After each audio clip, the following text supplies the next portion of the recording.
En France, sur 1000 homicides, environ 150 ne seront pas résolus correctement, voire pas résolus du tout.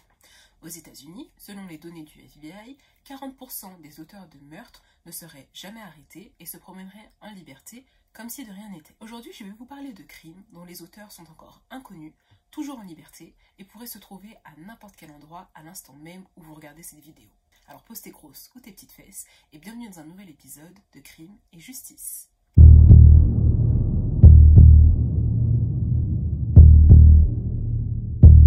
Aujourd'hui, si je vous parle de Charles Manson, de Jeffrey Dahmer ou encore de Ted Bundy, ces noms vous paraîtront sûrement familiers. Normal parce que malheureusement, ils font partie du funeste palmarès des plus grands tueurs en série connus au monde. Mais les enquêteurs n'ont pas toujours la chance de mettre la main sur ces tueurs en série ou sur ces criminels, et parfois même les preuves ADN, les témoignages et toute autre preuve ne permettent pas de retrouver les tueurs en série ou les meurtriers. Les mystères demeurent entiers et des tueurs en série insoupçonnés se baladent en toute liberté. Commençons d'ailleurs avec notre première histoire.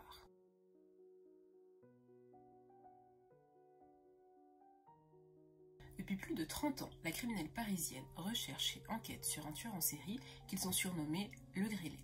Cette histoire commence lorsque Cécile Bloch, âgée de 11 ans, est retrouvée morte dans le sous-sol de son appartement du 19e arrondissement le 5 septembre 1986. Elle a malheureusement été violée puis poignardée. Et le plus incroyable dans tout ça, c'est que le meurtrier a été vu par de nombreux témoins le matin du meurtre.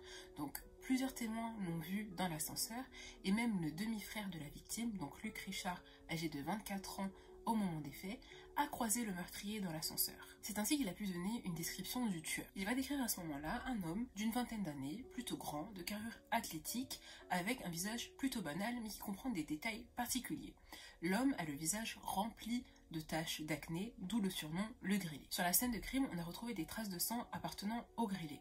Malheureusement, la quantité prélevée n'a pas permis d'établir un profil ADN et on a seulement pu déterminer que le Grillé faisait partie du groupe sanguin A. On sait que le Grillé a prémédité le meurtre de Cécile puisqu'il a pris soin de bloquer un des deux ascenseurs de la résidence et qu'il faisait des allers-retours avec l'autre ascenseur pour être sûr de pouvoir croiser sa victime. On sait également que Cécile n'est pas la première victime du Grillé, puisque le 7 avril de la même année, il aurait agressé Sarah, âgée de 8 ans. Cette fois-ci, le crime se passe dans le 13e arrondissement. Donc la petite Sarah a été agressée dans son sous-sol, donc violée par le Grillé, puis étranglée avec un foulard. Cependant, la petite Sarah va survivre et va pouvoir donner son témoignage. Elle va dire que l'homme s'est fait passer pour un policier et que c'est pour ça qu'elle l'a suivi dans son sous-sol sans se méfier. Quelque temps plus tard, le Grillé va agresser Marianne, donc il va se faire passer pour un policier et va demander à Marianne de présenter ses papiers d'identité. Comme Marianne ne les a pas, elle va lui dire que ses papiers se trouvent chez elle, donc il va lui demander d'aller les chercher et va la suivre chez elle. Il va ensuite la violer, puis prendre la fuite.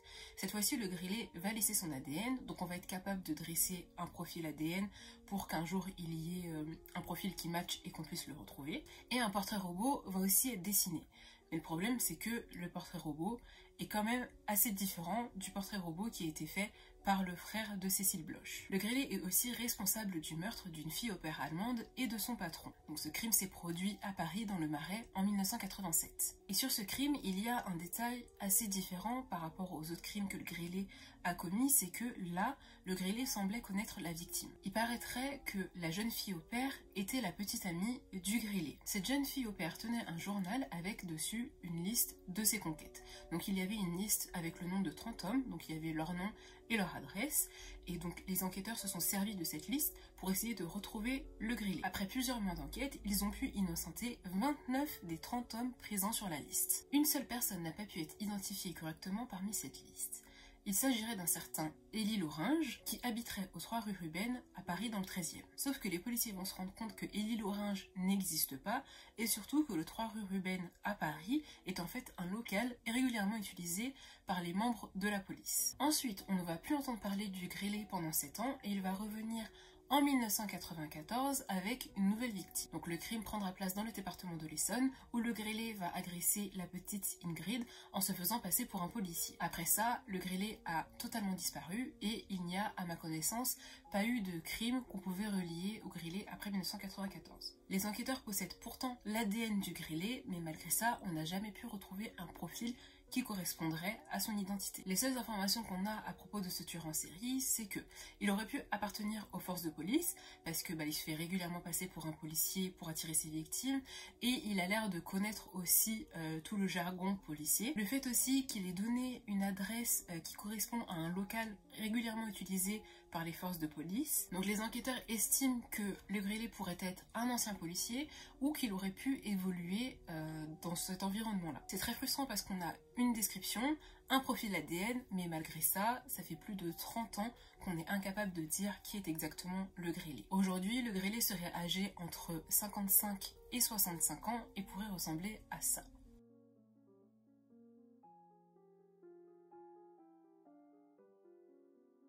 Depuis 1975, une trentaine de femmes ont été retrouvées mortes dans des champs à proximité de la ville d'Edmonton, dans la province de l'Alberta, au Canada.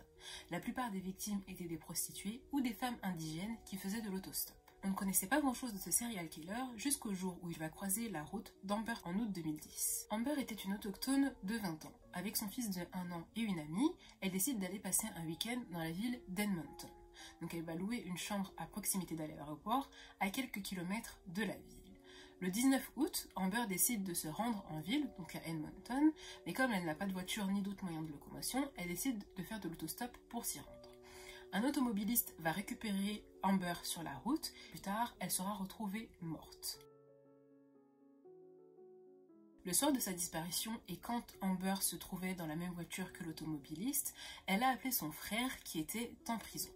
Les appels en prison sont systématiquement enregistrés, donc on a un appel qui dure 17 minutes où on entend la conversation d'Amber avec son frère pendant qu'elle est dans la voiture avec son meurtrier présumé. Une partie de cet appel a d'ailleurs été rendue publique par les autorités canadiennes. Where are we by? We're just heading south of Beaumont, or north of Beaumont. We're heading north of Beaumont. Yo, where are we going? Just No, this is a... Are you f***ing kidding me? You better not take me anywhere I don't want to go. I want to go into the city. Jeez. Yo, we're not going into the city, are we? we're going. No, we're not. Yes. Then where the f*** are these roads going to? To 50th Street. 50th Street. Are you sure? Absolutely. Yo, where are we going? 50th Street. 50th Street? 50th Street. East, right? Over town. Bravo. Bravo. Du coup, on entend la voix du meurtrier présumé d'Amber qui serait aussi présumément responsable de tous les meurtres qui se passent depuis 1975 dans le secteur d'Edmonton. Car après la diffusion de l'appel par les autorités canadiennes, plusieurs prostituées ont dit reconnaître la voix de l'homme sur l'enregistrement. En décembre 2019, soit 9 ans après les faits, un homme vient vers les autorités canadiennes et fait une surprenante déclaration. Il dit que son père pourrait être responsable de la disparition d'une personne dans le secteur de Banff, toujours dans la province d'Alberta, au Canada. L'homme a aussi déclaré que son père pourrait être responsable de la mort d'Amber Turaco et de toutes les femmes qui ont disparu dans ce secteur. L'enquête est toujours en cours et le plus flippant dans cette histoire, c'est que, contrairement à l'histoire précédente par exemple, là on n'a pas de portrait robot, donc on a simplement une voix. On sait aussi que le meurtrier présumé conduit sûrement un 4x4, on sait aussi qu'il fréquente les prostituées, mais on ne sait pas à quoi il ressemble. Donc là on se dit que cet homme ça pourrait être n'importe qui. On ne sait pas si, comme les meurtres se sont arrêtés, s'il a changé de pays, qu'est-ce qu'il fait. Voilà, ce mec ça pourrait être n'importe qui. Bien évidemment, on en saura plus puisque l'enquête est toujours en cours et que tous les dires de l'homme qui a fait sa déclaration en décembre 2019 sont en cours d'analyse. Donc peut-être qu'effectivement, c'est le père de l'homme qui a fait la déclaration et là, on n'aura plus à s'inquiéter. Sinon, il faudra faire attention. Le 5 septembre 2012, une fusillade éclate sur le petit parking de la route forestière de la Combe d'Ir à Chevaline. 4 personnes seront tuées et une autre sera grièvement blessée. Les victimes sont les membres d'une famille britannique, la famille Al-Hili. Donc il y a Saad, le père qui conduisait le véhicule, Iqbal, la mère, donc la femme de Saad, et Sylvain Mollier, un cycliste qui faisait du vélo à proximité de la scène de crime et qui n'a absolument rien à voir avec la famille Al-Hili. Dans la voiture se trouvaient également 2 petites filles de 7 et 4 ans. Donc l'aînée de la famille, Zainab, a reçu une balle dans l'épaule et un violent coup de crosse à la tête. Zeina, 4 ans, a été retrouvée 8 heures après le drame, cachée entre les jambes de sa mère. Donc elle était bien cachée par la longue jupe de sa mère. Heureusement, elle a été retrouvée vivante et sans blessure physique. Un autre cycliste va faire la découverte de cette scène de crime. Il s'agit de William Brett Martin, qui est un Britannique qui réside en France depuis quelque temps. William va affirmer avoir été dépassé à vélo par Sylvain Mollier vraiment quelques minutes avant la découverte de la scène de crime. Il dit aussi qu'il a vu un 4x4 de couleur vert foncer vers la scène de crime ainsi qu'une moto. On a pu identifier l'arme utilisée lors de la tuerie. Il s'agit d'un pistolet automatique Luger P06 Parabellum calibre 7.65. Et en fait c'est une arme très spécifique parce que c'est devenu une arme de collection. Donc très peu de personnes en possèdent. Un portrait robot a été dessiné, il s'agit du portrait robot de la personne qui conduisait la moto qui s'est dirigée vers les lieux de l'accident. Mais malheureusement, cette piste-là a été exploitée et n'a absolument rien donné. Plusieurs hypothèses ont été aussi énoncées concernant le responsable de cette tuerie. On a soupçonné le frère de Saad d'avoir tenté d'assassiner son frère parce qu'il y avait eu précédemment un conflit concernant un héritage familial. Nordal Lelandais, le meurtrier de la petite Maëlys, a aussi été soupçonné pour cette affaire parce qu'on sait qu'il a commis des crimes dans ce périmètre-là et à la même période. On a enquêté sur tous les collectionneurs d'armes qui possédaient cette arme-là, mais encore une fois, cette piste n'a rien donné. On a même exploré la piste de l'espionnage. On s'est dit que peut-être que le père, Saad, était un espion britannique et qu'il avait été exécuté avec sa famille pour une histoire d'espionnage, de vengeance, etc. Parce qu'en fait, Saad était ingénieur et il travaillait pour le compte d'une très grande entreprise en technologie. On a même suivi une piste un peu folle. Iqbal, la femme de Saad, a précédemment été mariée à un Américain dans les années 90. Elle était mariée à un certain James Thompson et a divorcé quelques mois plus tard.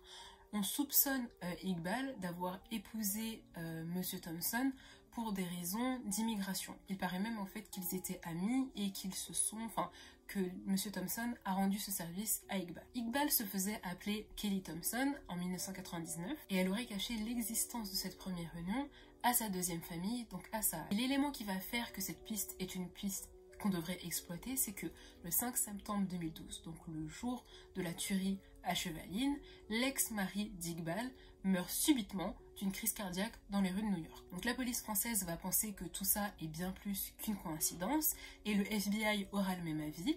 Donc le FBI va demander à la famille de Monsieur Thompson s'ils peuvent exhumer le corps pour pouvoir analyser et faire une autopsie et voir si James Thompson n'a pas pu être empoisonné, parce que c'est quand même bizarre que les deux ex meurent le même jour, à quelques heures d'intervalle par rapport au décalage horaire. Mais voilà, ils sont quand même morts le même jour. Certes, il y en a un qui est peut-être mort d'une mort naturelle, mais ça on n'en est pas sûr, et l'autre qui s'est fait assassiner. Donc les enquêteurs ont voulu faire exhumer le corps, mais la famille de James Thompson s'est clairement opposée à cette initiative, et ils ont refusé que le corps soit exhumé. La sœur de James a également avoué au magazine The Sun que son frère n'avait pas d'ennemis et qu'il n'y avait aucune raison qu'il ait pu être empoisonné ou que quelqu'un ait voulu souhaiter sa mort. Mais qu'en repensant au mariage d'Iqbal et de James, c'est vrai qu'elle a remarqué des choses anormales et que tout n'était pas clair à ce niveau-là. Car elle se rappelle que beaucoup de choses étranges se sont produites. James aurait également fait une demande un peu bizarre 2 semaines tout juste avant sa mort. Il aurait dit à sa nièce: si jamais il m'arrive quelque chose, va dans ma chambre et là tu trouveras quelque chose qui te surprendra. Effectivement, après la mort de James, la famille s'est rendue à son domicile afin de vider les lieux et dans la chambre, ils ont trouvé une boîte avec toutes les choses qui concernaient le mariage d'Iqbal et de James. Donc des photos, mais aussi tous les documents et toutes les démarches liées à ce mariage. En soi, cette découverte, ça veut tout et rien dire.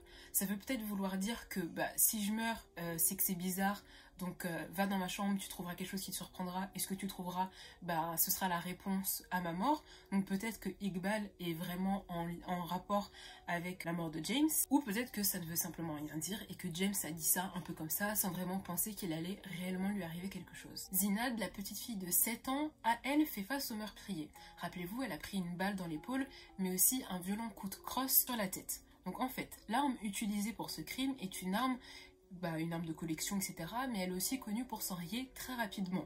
Donc on soupçonne que le meurtrier ait tiré sur Zinad qui se trouvait à l'extérieur de la voiture.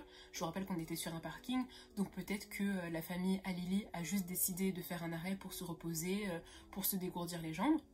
Donc la petite Zinad se trouvait à l'extérieur du véhicule. Donc peut-être que le tueur l'a vu après, lui a tiré à l'épaule et a essayé de le retirer dessus, sauf que l'arme s'est enrayée. Et comme il ne pouvait plus tirer de balle, et ben il a violemment frappé Zinad à la tête. Donc Zinad a été grièvement blessée et elle n'a aucun souvenir de ce qui a été fait. Pourtant, elle a fait face au tueur, mais elle est incapable de raconter quoi que ce soit à ce niveau-là. Et la seule chose qu'elle a dit, c'est qu'elle se souvient d'un grand monsieur méchant. Donc en fait, sa déclaration, ça permet juste d'affirmer qu'il y avait effectivement une tierce personne qui a tiré sur la famille Halili. À ce jour, l'enquête est au point mort et on ne sait rien du tout sur le responsable de la tuerie de Chevaline. La petite Zinad est maintenant âgée de 15 ans, donc peut-être que quelque chose est enfui au fond de son cerveau et qu'un jour les souvenirs vont refaire surface et qu'elle nous permettra d'identifier le tueur de la tuerie de Chevaline. Donc comme je le disais en début de vidéo, il n'est pas rare que des crimes restent irrésolus et que des tueurs en série se baladent et fassent leur vie comme s'ils étaient innocents. Et pendant longtemps, j'ai pensé qu'en fait, tout ça c'était dû au manque d'implication des enquêteurs ou même à leur incapacité à résoudre une affaire. Sauf que des fois c'est le cas, certainement il y en a qui se foulent pas pour les affaires, qui bâclent les enquêtes, etc. Il y a beaucoup de cas là-dessus et d'ailleurs je pense même faire une vidéo sur ça. Mais il y a aussi plusieurs paramètres à prendre en compte et qu'il ne faut pas du tout négliger. Par exemple, on ne peut pas toujours se fier à la fiabilité des témoins. Regardez, dans la première histoire du grillé, d'une personne à l'autre, le portrait robot était différent. Donc il faut comprendre que chaque individu a sa perception des choses et une personne va voir les choses d'une certaine manière et une autre va la voir d'une autre manière. Pareil pour la tuerie de Chevaline, la pauvre petite Zeynab a vraiment fait face au meurtrier, mais elle était tellement choquée et en plus elle a reçu un très gros coup à la tête qu'elle est incapable de donner une description ou de vraiment raconter concrètement ce qui s'est passé. La période aussi peut jouer contre les enquêteurs. Par exemple, un meurtre qui aura été commis, allez, on va dire avant les années 90-2000, va sûrement être plus compliqué à résoudre qu'un meurtre qui serait commis actuellement. Pourquoi? Tout simplement parce que l'ADN a évolué, les preuves scientifiques, la police scientifique, les techniques en fait pour récupérer des preuves ont évolué. Si bien que dans les années 70-80, c'était beaucoup plus compliqué de créer un profil ADN ou même de récupérer l'ADN. Et même si un ADN a été relevé, ça peut mettre des années à matcher avec le fichier des enquêteurs parce qu'il suffit que la personne n'ait commis qu'un seul crime ou qu'elle ait commis des crimes dans une période et puis qu'elle arrête, mais il suffit qu'elle ne soit pas arrêtée pour un autre motif et on ne pourra jamais retracer son profil ADN. Le manque de communication aussi peut être un facteur qui peut empêcher une enquête d'être résolue. Par exemple, aux États-Unis, il y a plusieurs États et les États ne communiquent pas forcément entre eux quand il y a un crime, puisque chacun a son secteur. Par exemple, le FBI de la Californie ne veut pas aller empiéter sur les affaires criminelles de New York. Du coup, il est possible qu'un tueur en série fasse plusieurs victimes dans différents États sans jamais être arrêté ou sans jamais que les policiers fassent le lien avec cette personne-là. Ça a été le cas pour une affaire de viol aux États-Unis.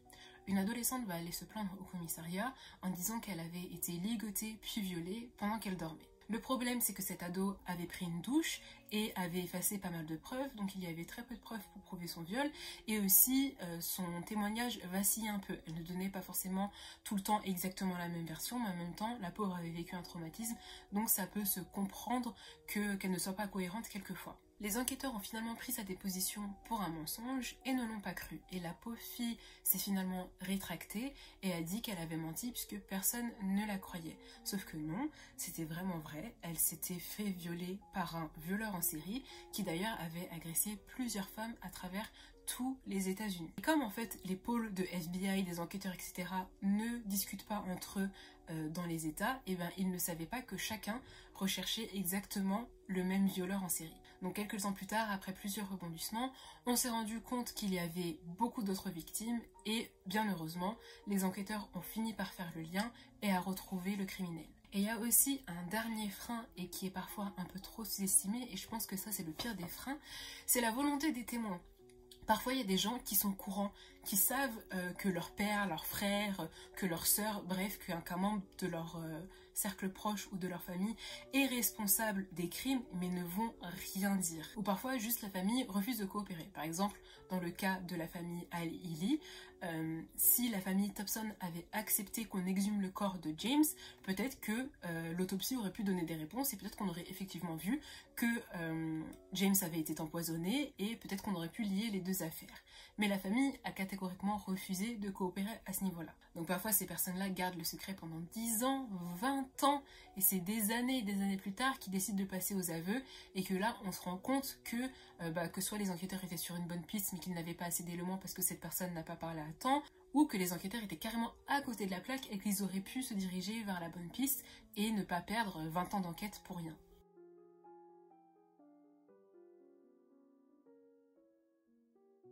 Est-ce que tu as bien mémorisé les descriptions et les portraits robots de cette vidéo?